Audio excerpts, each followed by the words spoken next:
Thank you, Program Director, and friends and colleagues and familiar faces and so forth. I'd like to thank the CSIR for the opportunity to just come share with you for a few minutes. Maybe in our rooms, invite you into our house for half an hour just to see what life is about and how we experience this animal called industrialization and transformation within a state-owned company. That's just the protocol, so we go through that.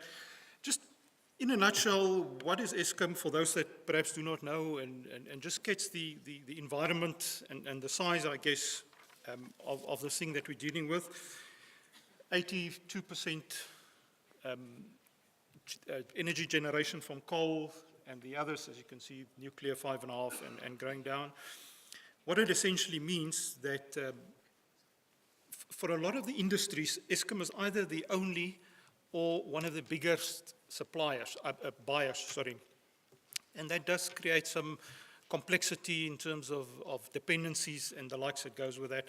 There's some impressive numbers there that adds to the difficulty of managing the program because it creates expectations.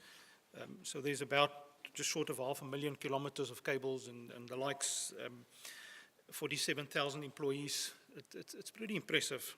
Just on the employees, it's quite interesting because we talk about driving this industrialization through commercial, and commercial is just over 2,000 people. So one would assume it's 2,000 people that you need to kind of educate on what to do. But the reality is there's 47,000 people that need to understand that. The end user, the engineer that does the design, the ops and maintenance, the procurer, right through. So it's pretty big. Our footprint, national, and as we go through the presentation, one will see what complexities that brings.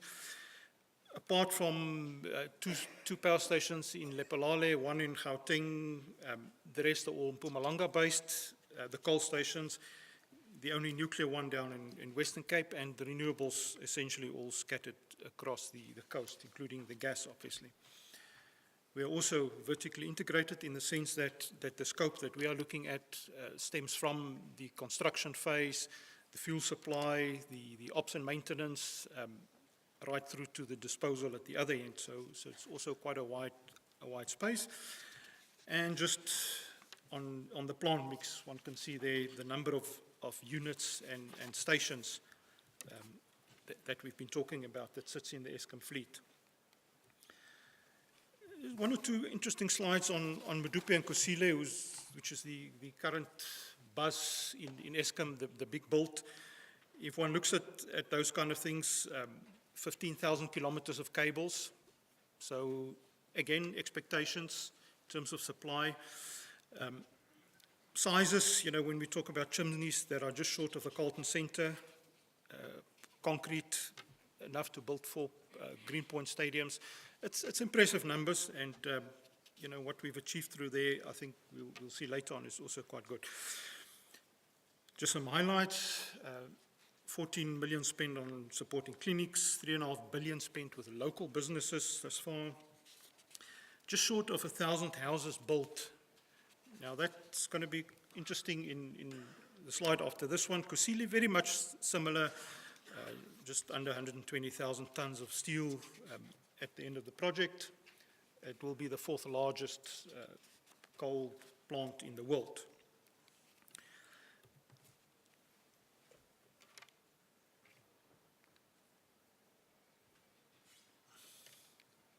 It's probably telling us that there's more to read on the slide.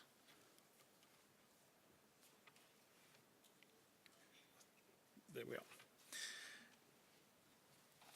Now, if you can remember the previous numbers that we had up there, it just shows the differences that is placed, or the different expectations that are placed on these various projects. They are not cookie cutter. They're not black and white, excuse the pun.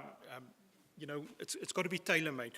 If you look at this, at the Kusile area, which is there by just on the border with Mpumalanga, the effort went there in supporting schools, whereas in Lephalale it was on clinics. The need was different. We've spent 9.9 billion on local suppliers in the Mpumalanga area, versus the 3.5 in Lephalale, because you have more suppliers in that area than in the other area. Here we only built 21 houses, whereas just short of 1,000 houses on the other end, because there are houses. You've got Bronkhorstspruit and all of those little dorpies there that could provide the houses. So these are just some of the complexities that we face in driving transformation, industrialization, and the supply development. Some of the targets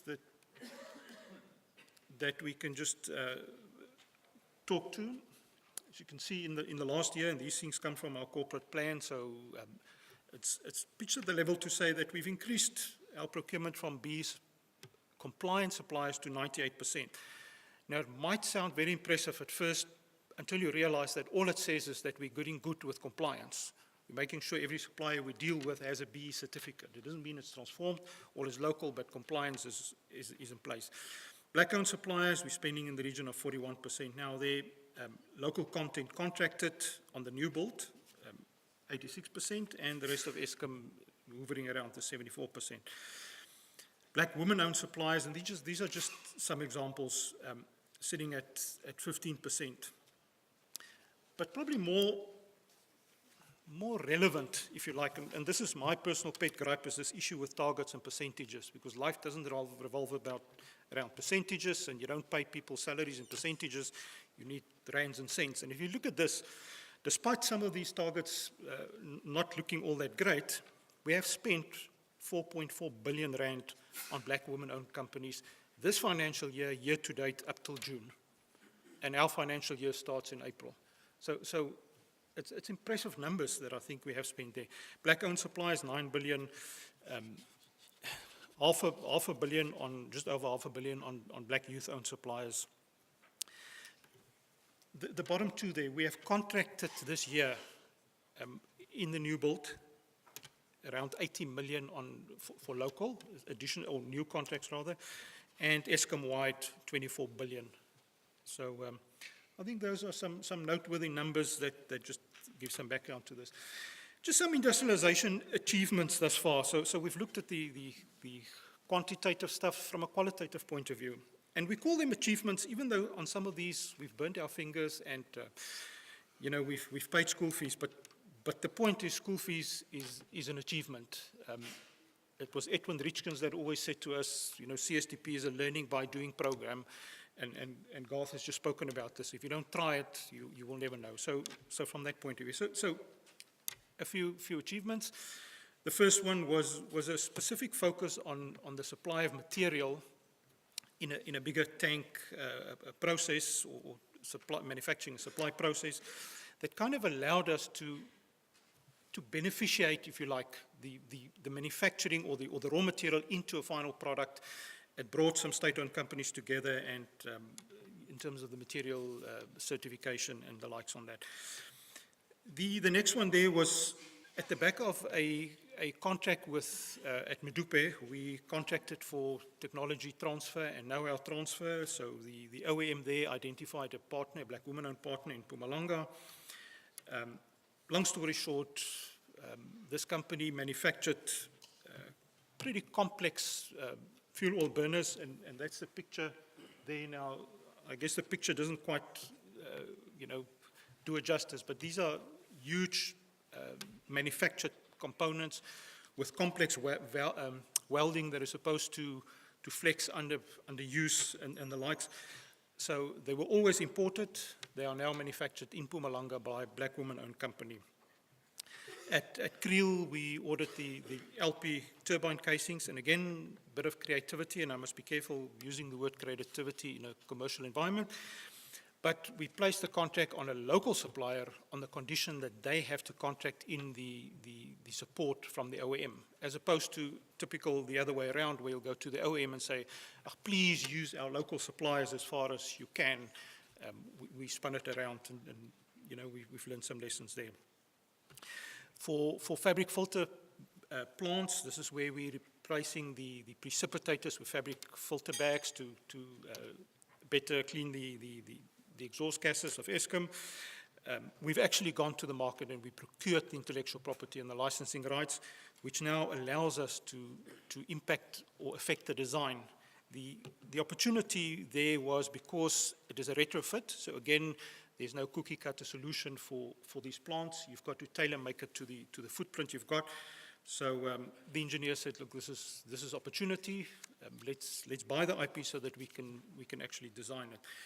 So the simple comment that the engineer made to us at the time, and please, if I offend you with the simplicity, excuse me, but essentially, they can now look at the amount of air necessary for this plant to work, and whereas before it would have been one big compressor, they now do some market research. They identify we can make small compressors, and they design the plant to take 2 or 3 small compressors to give the same air velocity. So it's designed for local, and in the same time, the engineer quotes and says, and now we've got redundancy. So they're bringing together the technical benefits of localization, which is great.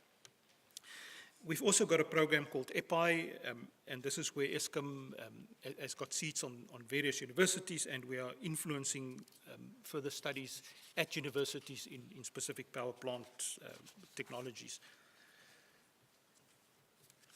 Procurement in a complex environment. So we've heard about the policies, we've heard about legislation, we've heard about, or we've seen the KPIs, our black women-owned, our youth, our disabled, all of those things. Over and above that, when the state-owned company needs to run its procurement process, we are faced with a number of complexities. And I'm not saying they're good or bad, I'm just saying they are there, and the buyer has to consider all of these things in placing a simple transaction. So we've got the issue of black industrialists. So now if there's a transaction, you've got to balance the localization, the local content, the transformation, creating a black industrialist, all of those things needs to be given consideration. There's an expectation to support rural economy. We are being told that these key performance indicators are coming our way, so we'll have to start measuring and reporting that soon. But essentially, that very R1 that we are spending, there's another group of people that has some expectations against that. War veterans, then there's the issue of regional suppliers, and this picture that's hidden there with Bronkhorstspruit, I don't know if you can read it. The issue there is, and this goes with region and local to site. So when we build a power station, we can't just buy and get the material from where it is manufactured, because there's this expectation that the money needs to stay in that area. So at Medupe, for instance, in Lephalale, we drew a circle of 72 kilometers around the site, because that included one specific rural area, and they had to participate. And that was then termed local to site, and they had to participate. This lopsided circle in Kusile is quite interesting. Because it sits on the border between Gauteng and Mpumalanga, we are facing resistance if we procure the material from Gauteng. So your Benonis, your East Rand, kind of where the industry sits, you can't buy from there because they're in a different region. So you have to push this local to site lopsided so that you can meet those expectations. Then at implementation point, there's some additional considerations. So the triple PFA, which governs our procurement as a state-owned company, it calls for, the new one at least, calls for subcontracting of 30%, and there's some monetary limitations around that. Essentially, the intent is if you go to a foreign supplier, you can drive through the triple PFA and force that up to 30% of that contract be subcontracted to local suppliers. The problem is Eskom cannot report that against our transform spend, because that company, that OEM, is already doing that for the purposes of their B certificate. So now we've got conflicting KPIs. I do all of this, but it doesn't benefit my own KPI. The designation that Garth also spoke about, it's a great program, and it's, in my opinion, one of the best tools. It's probably like a shifting spanner. You can use it for almost anything, including a hammer. But because of that, it places this responsibility on the procurer to have much more detail in terms of the bill of material, which is a good thing, but it adds to the volume, it adds to the complexity. The complexity in now evaluating a tender, the issue of the whole reporting. You're reporting on transformation numbers, you're reporting on value for money, you're reporting on invoices paid, you're reporting on turnaround times, and now you've got to report on designation. And then there's also some complexity linked to the issue of designated materials supplied within a turnkey project. You build a power station, you can't necessarily free issue all the valves that have been designated. You need to tell the foreign OEM you've got to abide to designation, and he's got to come and find the local suppliers that can meet the technical requirements, et cetera, et cetera. And of course, most of them will say it cannot be done, your local valve cannot meet the requirements, and then we have to go through that discussion. The PFMA, that intends to keep us out of jail, but at the same time, it also expects all transactions above 30,000, I think is the value, to go out to the open market. So when you're talking supply development, knowing that at the point of contracting, you're going to put this in the newspaper, and then, what's the chances of this newly developed company to put in a successful bid? And then, of course, when you don't have all the money in the bank, it's impossible to do long-term planning. So our supposedly long-term contracts are essentially no more than enabling contracts or letters of intent, some suppliers are telling us. So it becomes very difficult to expect investment at the back of a contract where you don't actually commit to volumes.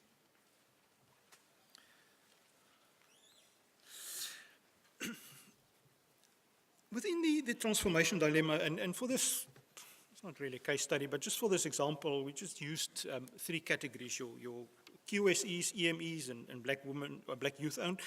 So QSEs, according to the BBBEE, is a company with a 50 million turnover, EMEs 10, and we assumed on youth 10. What this picture kind of tells us is that at the moment, we're sitting with, if we look at QSEs, we've got a target of 15%. We're actually only sitting on 5%.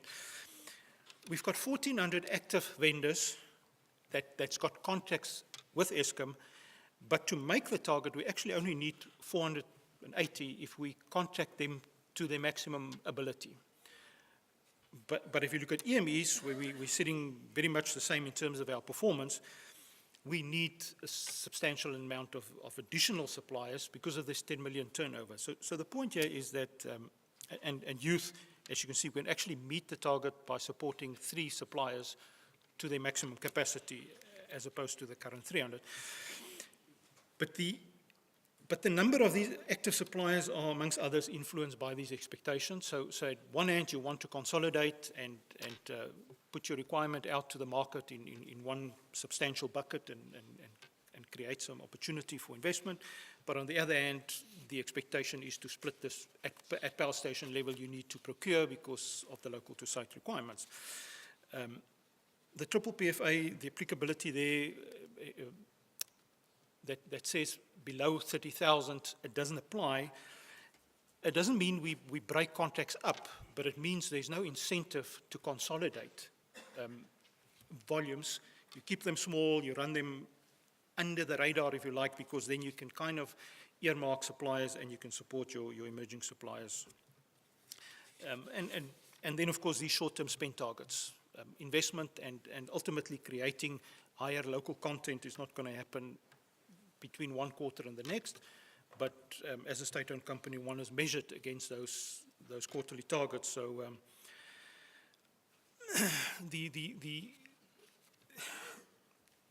you kind of are tempted, if I can use those words, to go towards traders and resellers and agents as opposed to real manufacturing to meet these targets because it happens quicker. But that doesn't do the program justice in terms of the industrialization that we want to create. So some of the lessons we've learned there, because we're unable to consider the kind of GDP value add in our evaluations, the tender price and to some extent ownership determines the winning bidder. Sorry, I thought it was me. There's inherent risks associated with introducing new suppliers and into the supply chain. Garth also spoke about that.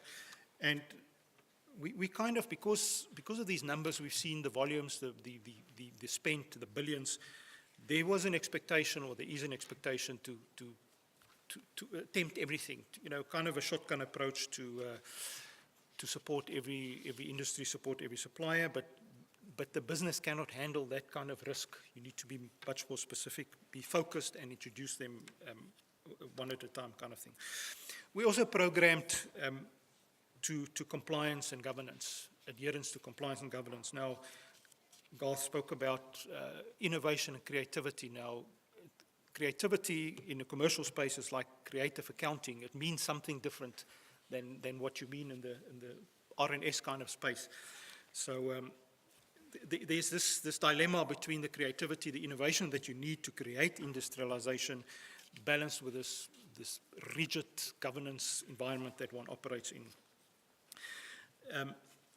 There's a specific level of maturity, knowledge and experience required in driving this, and perhaps it's not available always throughout the business, and there's some comments around that later on as well. KPIs, they are all kind of outcome KPIs, so achieve 15%, but the practitioner can never see 15% in his or her job. So we believe there's a need right from the top, from a shareholder point of view, from a management point of view, to kind of get down to these input measures that people can strive to actually meeting targets and actually getting to that. Design for local, we spoke about that in some of our successes. It's intentional right from the start of the process. We need to look at the design where technical specifications possibly exclude local suppliers. That needs to be addressed. The issue with formal education here is, as it's currently linked to the procurement transaction. So we put the procurement, a contract out there, and we say one of your conditions, amongst other, is to do skills development, to transfer skills. The reality now is that you get the skills at the end of the project, because the skills development happens when the first invoice is paid, kind of thing. So it lags. So we need a different environment for that, to kind of do it up front, but then you don't have this money yet, so I don't know, that's a dilemma. So for the next 5 years, we spoke about CSDP as a stated company reporting to public enterprises. We follow the Competitive Supply Development Program. So ours was approved very recently. It's hot off the press. You are the first audience that's seeing this outside of Eskom. It's really built on 6 elements, and it gets down to this focus. So the first one is creating this transformation, radical economic transformation in the coal industry. You can see we're talking 100 billion rand that we're addressing there over 5 years. The second one focuses specifically on creating these SMMEs and the jobs. We heard earlier on one of the speakers quoting the low percentage of unemployed people that go into self-employment.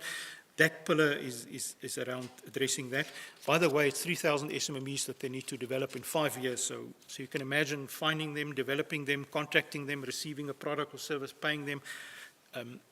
To get to 6,000, you probably need, I don't know, 60,000, but it's massive. The third pillar, and it links to the renewable energy being introduced, et cetera, is work that's being done to look at the creation of an energy storage giant in South Africa. We believe the opportunity is there. Of course, goes without saying, it will come with a transformation agenda. So we're aspiring to that being our one big, massive black industrialist. The fourth pillar talks to some uncommitted capital spent that we can still address within the 5-year period. The second last one talks to our large OEMs and how we can change ownership either at first year or at subsequent tiers of some of these companies where we kind of locked in with them. You know, we've got the turbine, we've got the boiler, whatever the case might be. So you're pretty tied up there. And the last one is kind of a bottoms-up approach where we said, let's take a few components, literally at component level, and we drive them from a bottom-up point. So it's almost immaterial what the spend is. We know that the volume is there. We know that it spans across different buyers, not just Eskom. And those are, you know, like the real CSDP almost, if you like.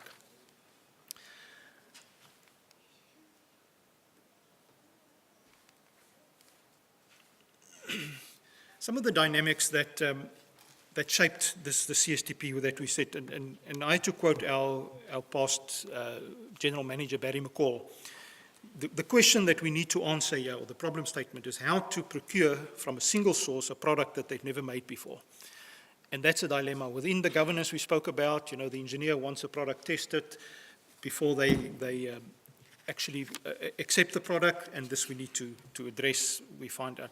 So just some of the points. We need to define what success is up front, and we need to stay focused. Don't divert, don't go into the temptation of meeting these short-term goals. Accept that the initial strategy probably cannot be 100% correct because this thing happens over time, so life changes and you need to be flexible. We spoke about the fact that transformation is integral to this.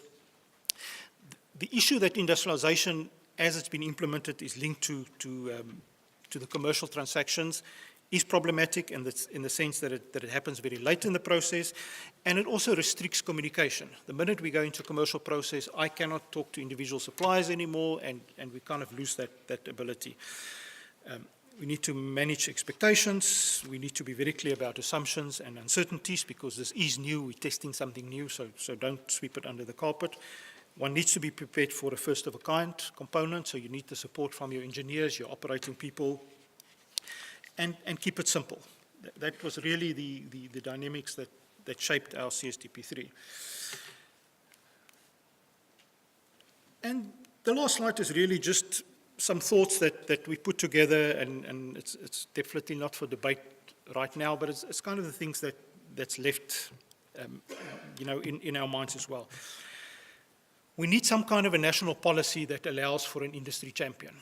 Getting back to that previous question, we need to be able to identify the most suitable supplier out of a supplier base that doesn't quite exist yet, because it's something new and there's nothing. We need to look at our own IP, and we spoke, and we heard earlier that the number of patents and things are reducing, but and we can't quote the I do attitude because that was taken by the Americans, but we have done this. We've proven during our sanction days, during apartheid, that we've survived despite, and it's because of we have survived. So we've got that attitude. We need to commercialize that. Perhaps consolidating components at national level, but executing at regional level because of the quantities.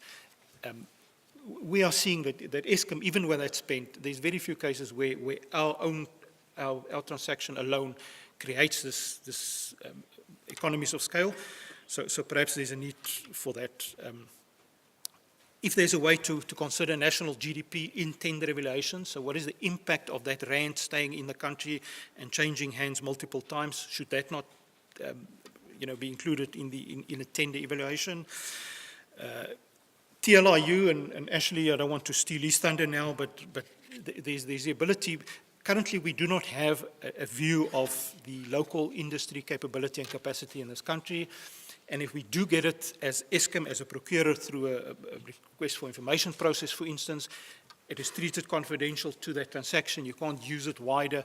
It's a very difficult environment from a transparency point of view. So we believe that is something that needs to be driven and possibly linked in some way to National Treasury's central supply database. National Center of Excellence. There are pockets of people that have burnt their fingers, that have got grey hair, and the likes, but they are scattered all over. So perhaps there's an opportunity for that. We need to think beyond traditional supply chains. So this is now talking to ourselves. We look at, you know, the turbine and the this and the that and the other thing, but I don't know if you picked up on one of the earlier slides. We're burning 14 million tons of coal a year at Medupe. That equates to probably around 10 million tons of ash at that power station. Now, what's the value of that? Now, if you start talking to housing, and you see, just apologies for that. So, Johan, I've got somebody shouting louder than you. Those are the opportunities for us to talk together and see if there's any opportunities in that. And then knowledge transfer. We believe there's a case for mentorship, and not just send everybody to universities and then drop them at the gates. That is my story. Thank you very much.